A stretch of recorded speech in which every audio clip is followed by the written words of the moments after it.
Hey there, loves. I'm June. This is my channel. Thank you so much for watching.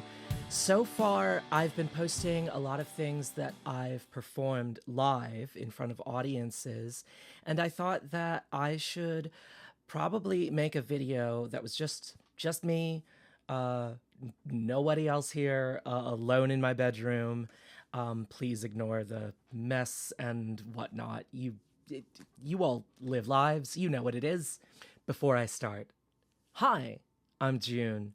I'm a middle-aged trans woman, and if you are also trans or queer, some flavor of other, then you really should follow me, because I have a lot of things to say, and you're the people I want to say them to.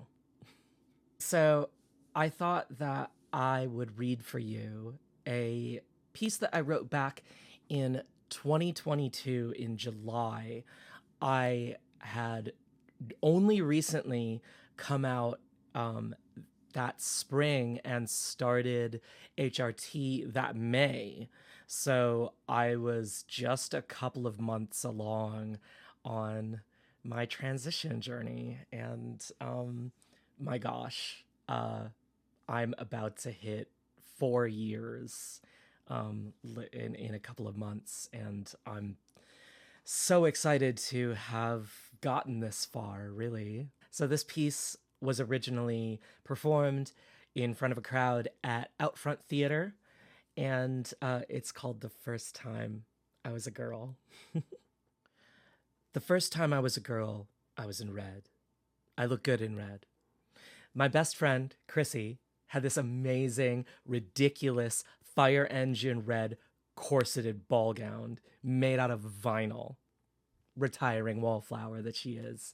And I was hanging out in her dorm room, trying it on at her behest. It wasn't just Chrissy and I. No, it was her roommates and her friends as well. Carrie, Scotty, Melissa, and me. Now, one thing that I had picked up on in my years and years and years of always being the one boy hanging out with a gang of girls is that we are ever one lengthy pause away from someone saying, "Hey, June, let us dress you up. Let us do your hair." We adore a makeover, and so away we go. So I'm sitting on Chrissy's bed, Bobcat Village, Milledgeville, Georgia, feeling like a particularly demure tomato in this dress, and an octopus of lipsticks and eyeliners and hair clips are coming at me. And when the tentacles recede, something is different. There's a photo of me in this moment. Me, seated in a fiery red vinyl gown. The women surrounding me smiling for the camera, but me looking aside, giving Olivier with my beatific 20-year-old jawline, the arch of my nose drawing attention to painted lips and strong shoulders. Now, Melissa and I were dating at the time, and I noted her reaction as my posture, my demeanor, my voice shifted. My voice carried a little bit further. I stood a little bit prouder than I ever had. She was surprised. I was surprised. I wish that I could say that I learned something that night. But learning requires retention, and the incredible lift that I felt swishing around that dormitory, posing for pictures, staring at myself in the mirror. All of that washed off with the blush and sagged along with my shapeless blue jeans. And I forgot. Oh, I forgot. That was not the first time I was a girl. No. Okay, so summer vacations in childhood, we spent weeks at my Lola's house. My siblings, my cousins, and me, a tribe of little brown kids, trampling around the living room, riding blankets down the shag-carpeted stairs, picking up sticks, leaves, and rocks in the western Michigan woods that surrounded the house at the end of a winding dirt road. So my cousin Nicole and I were supposed to be napping, but jumping on the bed is more fun, so we were doing that. And I thought, hey, June, let's dress you up. And I tied a blanket around my waist and I draped another over my head so that, like my beloved cousins, I too could have long, beautiful hair. And Nicole called me Jasmine. And we jumped and we giggled together until Lola came in and admonishing, Hoy, you're supposed to be napping, naman. But I hadn't woken up yet. Not then, not in the ball gown, not at the theater department banquet did I mention that I majored in theater? Of course I did. The theater banquet I attended in makeup with my gorgeous 20-year-old jawline, flirting with absolutely everyone, including planting a big kiss on my friend Jessie's scruffy face, leading my girlfriend to later ask me, so, like, are you gay now? And having to explain to her that no, I'm just super comfortable with myself like this for some reason. That conversation is one that I would push into the deep, deep recesses of my memory until about 2 decades later. I rarely felt at home anywhere. My family moved from Michigan to Georgia when I was 9, leaving behind my tribe of little brown cousins to be a Yankee in the South. Just dark enough to stand out from the white kids at school and in my neighborhood. A brainy, sensitive kid who had never touched a football before cresting the doors of a middle school that borrowed its bulldog mascot from everyone's beloved UGA. The scholarship-losing college dropout, the monolingual immigrants kid, the one boy hanging out with a gang of girls. And then, over a dozen or so years, here in Atlanta, I found my people. I crept into rehearsal rooms and black boxes to cover theater as an arts reporter, getting my hit of the backstage life just enough to where I could be like, okay, that's enough. I found my barroom poets, and I shoved them on stage at literary events that felt more like punk rock shows than any of the actual punk shows I played. And the more and more I embedded myself in the culture of this city, the more this city felt like home, the more I felt I belonged, at last, anywhere.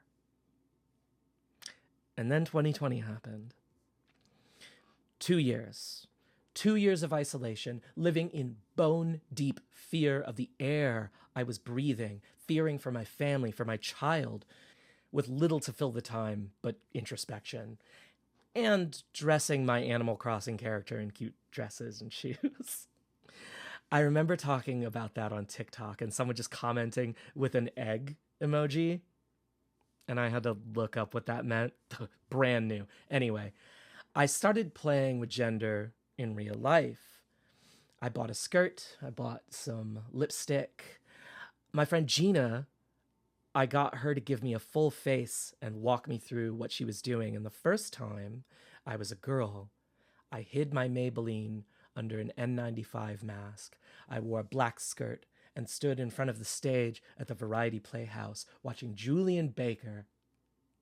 And even in that extremely queer-friendly environment, I felt like I wanted to disappear into the walls. I was so self-conscious.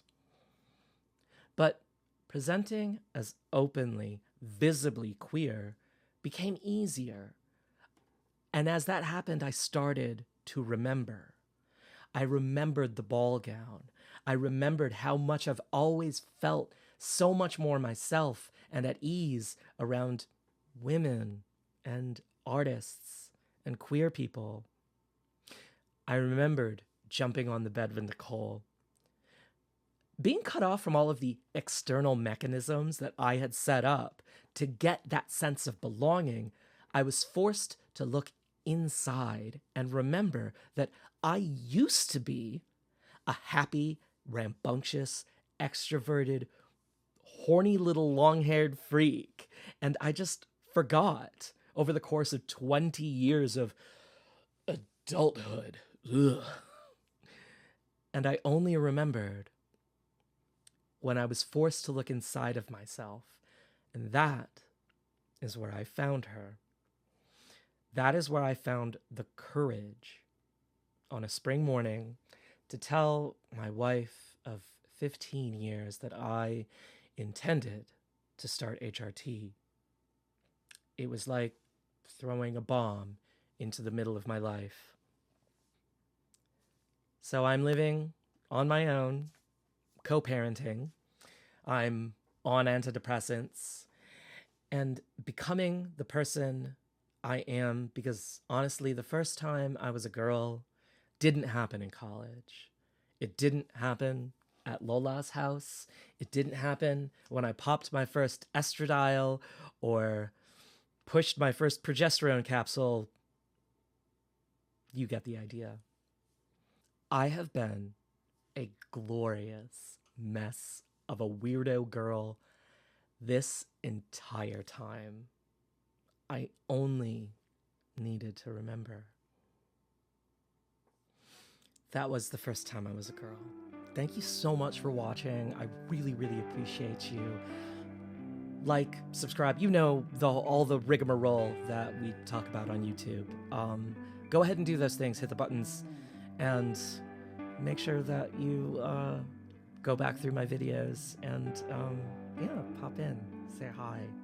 Love you so much. Mwah.